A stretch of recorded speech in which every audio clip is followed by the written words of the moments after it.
ನಾನು ಡೈರೆಕ್ಟರ್ ಇಂದ ಎಕ್ಸ್ಪೆಕ್ಟ್ ಮಾಡಿದ್ದೇ ಬೇರೆ, ಆದರೆ ಸಿಕ್ಕಿದ್ದು ಡಿಸಪಾಯಿಂಟ್ಮೆಂಟ್. ಕಾರ್ತಿಕ್ ಸುಬ್ಬರಾಜು ಅವರ ಒಂದು ಸ್ಟೋರಿ ರೈಟಿಂಗ್ ಫಾರ್ಮೆಟ್ ಸಿಂಪಲ್, ಅಂದ್ರೆ ಎಲ್ಲ ಒಂದೇ ತರ ಇರುತ್ತೆ. ಲೈಕ್ ಗ್ಯಾಂಗ್ಸ್ಟರು ಸೈಲೆಂಟ್ ಆಗ್ತಾನೆ, ಇಲ್ಲ ಸೈಲೆಂಟ್ ಆಗಿರೋನು ಗ್ಯಾಂಗ್ಸ್ಟರ್ ಆಗ್ತಾನೆ. ಒಟ್ನಲ್ಲಿ ಮೇನ್ ಲೀಡ್ ಆಕ್ಟರು ಗ್ಯಾಂಗ್ಸ್ಟರ್ ಆಗಿರ್ತಾನೆ. ಮತ್ತೆ ಈ ಸಿನಿಮಾದ ಥೀಮ್ ಅಂತ ಬಂದ್ರೆ ಸೇಮ್ ಓಲ್ಡ್ ಫಾರ್ಮೆಟ್ ಅಂತ ಅನಿಸ್ತು. Where women dominates over a man by telling him how to live life according to ಅವರ್. ಅಂದ್ರೆ ಮೇನ್ ವಿಲ್ಲನೇ ಹೀರೋಯಿನ್.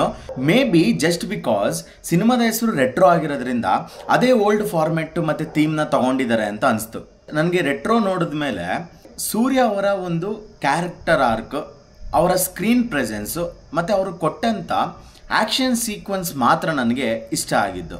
ಇನ್ನು ಮಿಕ್ಕಿದೆಲ್ಲ ಕಷ್ಟ ಆಯಿತು. ಸೂರ್ಯ ಅವರು ವರ್ಸಟೈಲ್ ಆ್ಯಕ್ಟರ್ ಅಂತಲೇ ಹೇಳ್ಬೋದು. ಯಾಕೆ ಅಂದರೆ ಅವರು ಇಲ್ಲಿವರೆಗೂ ಮಾಡಿದಂಥ ಸಿನಿಮಾಗಳಲ್ಲಿ ಎಲ್ಲ ಡಿಫ್ರೆಂಟರ್ ಕ್ಯಾರೆಕ್ಟರು ಮತ್ತು ರೋಲ್ಸು, ಸ್ಟೋರಿ ಲೈನ್ ಕೂಡ.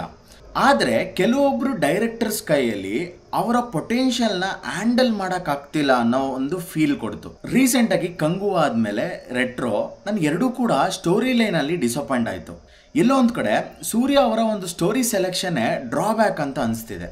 So coming back to story line. ಇದರಲ್ಲಿ ಸ್ಟೋರಿ ಲೈನ್ ಅಂದರೆ ಸಾಕಷ್ಟು ಅನ್ರಿಲೇಟೆಡ್ ಸಬ್ ಪ್ಲಾಟ್ಸ್ಗಳಿದೆ. ಅಂದರೆ ಇವರು ಮೇನ್ ಪ್ಲಾಟ್ ಮೇಲೆ ಫೋಕಸ್ ಮಾಡಿದೆ, ಸಬ್ ಪ್ಲಾಟ್ಸ್ ಮೇಲೆ ಜಾಸ್ತಿ ಫೋಕಸ್ ಮಾಡಿದ್ರು ಅಂತ ಅನಿಸ್ತು. ಏನಕ್ಕೆ ಅಂತ ಅಂದರೆ ಸಿನಿಮಾ ಒಂದು ಗ್ಯಾಂಗ್ಸ್ಟರ್ ಫೀಲಿಂದ ಶುರು ಆಗುತ್ತೆ, ಒಂದು ಇಂಟರ್ನ್ಯಾಷನಲ್ ಲೆವೆಲಲ್ಲಿ ತೋರಿಸಿದ್ದಾರೆ. ಬಟ್ ಆದರೆ ಅದು ಬರೀ ಇಂಟ್ರೋಗೆ ಮಾತ್ರ ಸೀಮಿತವಾಗಿದೆ. ಇಡೀ ಸಿನಿಮಾದಲ್ಲಿ ನಿಮಗೆ ಒಂದಕ್ಕೊಂದು sub plot, father revenge, gold fish, love story, laughter doctor, ಮತ್ತು ಒಂದು ಟ್ರೈಡೆಂಟ್ ಬಗ್ಗೆ, ಒಂದು ಸ್ವಲ್ಪ ಬ್ರಿಟಿಷ್ ಅವ್ರ ಬಗ್ಗೆ, ಆ ಎಲ್ಲ ಟಾಪಿಕ್ ತೊಗೊಂಡು ಎಲ್ಲ ಮಿಕ್ಸಪ್ ಮಾಡಿಬಿಟ್ಟು ಮೇನ್ ಪ್ಲಾಟ್ ಅಂತ ನಮಗೆ ಕನ್ವೆ ಮಾಡಿದ್ದಾರೆ.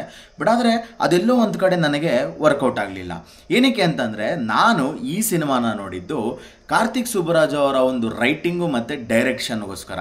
ಬಿಕಾಸ್ ಅವ್ರು ಮಾಡಿದಂಥ ಸಿನಿಮಾಗಳಲ್ಲಿ ನನಗೆ ಅಷ್ಟು ಡಿಸಪಾಯಿಂಟ್ ಆಗಿಲ್ಲ. ಬಟ್ ಈ ಒಂದು ಸಿನಿಮಾ ನೋಡಿದ್ಮೇಲೆ ಅವ್ರ ಮೇಲೆ ಇದ್ದಂಥ ಒಂದು ಟ್ರಸ್ಟ್ ಮತ್ತು ಹೋಪ್ ಕಮ್ಮಿ ಆಗಿದೆ. ಈ ಸ್ಟೋರಿ ಲೈನ್ಗೆ ಇವ್ರು ಹಾಕಿದಂಥ ಎಫರ್ಟ್ಸ್ನ ನಾನು ಅಪ್ರಿಷಿಯೇಟ್ ಮಾಡೇ ಮಾಡ್ತೀನಿ. ಏನಕ್ಕೆ ಅಂತಂದರೆ at end of the cinema ಇವರು ಸಿನಿಮಾ ಆಡಿಯನ್ಸ್ಗೂ ಮತ್ತು ಸಿನಿಮಾದಲ್ಲಿರೋ ಆಡಿಯನ್ಸ್ಗೆ ನಗ್ಸಕ್ಕೆ ಪ್ರಯತ್ನ ಪಟ್ಟಿದ್ದಾರೆ. ಬಟ್ ನಾನು ನಕ್ಕಿದ್ದು ಸಿನಿಮಾ ಮುಗಿದ ಮೇಲೆ ಕಾರ್ತಿಕ್ ಸುಬ್ಬರಾಜ್ ಅವರು ಏನಕ್ಕೆ ಈ ಥರ ಸಿನಿಮಾ ಮಾಡಿದ್ದಾರೆ ಅಂತ. ಮತ್ತು ಈ ಸಿನಿಮಾದ ಬ್ಯಾಕ್ಗ್ರೌಂಡ್ ಸ್ಕೋರು, ಸಾಂಗ್ಸು ನನಗೆ ಇಷ್ಟ ಆಯಿತು.